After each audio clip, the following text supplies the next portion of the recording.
ब्रह्मांड में जितनी चीज़ें हैं उनका असर सब जगह पड़ता है। जैसे मानव शरीर एक पिंड है, तो पिंड भी एक प्रकार का ब्रह्मांड का ही संरचना है। इसमें हर वो तत्व है, हर वो चीज़ है जो ब्रह्मांड में है, यानी कि यूनिवर्स में है। अंग्रेजी का एक शब्द मैनिफेस्टेशन इसीलिए बना हुआ है। और जब हम किसी चीज़ को इमेजिन करते हैं, कल्पना करते हैं, तो वो चीज़ें एक तरह से साकार रूप कहीं ना कहीं से लेने लगती हैं। तो इसमें ग्रहों नक्षत्रों का भी बहुत मेन रोल होता है। जितने नक्षत्र होते हैं, जितने ग्रह रहते हैं, वो ह्यूमन बॉडी पर कुछ इस तरह से प्रभाव डालते हैं जिससे कि मानव जीवन हमेशा हर समय से संचालित रहा है और हर प्रकार से प्रभावित रहा है, चाहे वो कोई भी देश काल तिथि या समय रहा हो।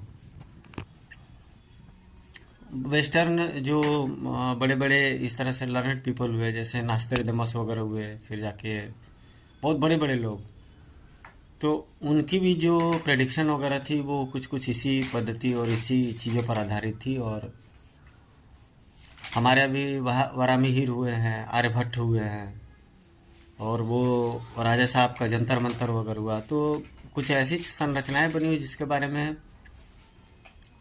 साइंस हमारा सही से ठीक से डिफाइन नहीं कर सकता है।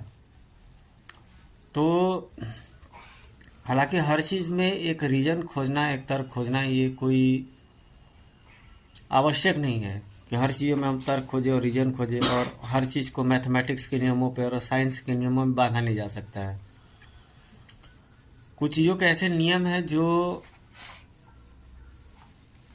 आप उनके सिद्धांतों को समझ नहीं सकते। जैसे जगन्नाथ मंदिर का वो फ्लैग वगैरह हुआ, तो बहुत सारी ऐसी चीज़ें हैं जिसके बारे में हमारा साइंस अभी तक डिफाइन नहीं कर पाया है, और एग्जैक्टली उसके पास आंसर भी नहीं है।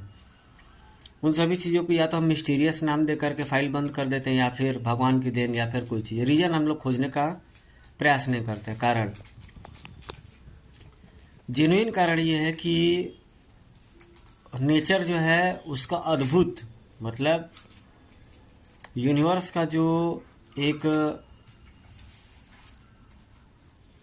संकल्पना है, जो एक प्रभाव है, वो इतना अद्भुत है, और उसका जो कंपोजिशन वो इतना बेहतरीन है कि सबको इसको नहीं समझ सकता है। जो समझ सकता है बहुत बड़ा विद्वान आदमी या लर्नेड पीपल या इस तरह का कोई चीज़ें होता है। लेकिन उसको भी समझने के लिए बचपन से आपको विद्या अध्ययन में सतत प्रभावी रहना पड़ेगा, और निरंतर प्रयास करते रहना पड़ेगा, और भी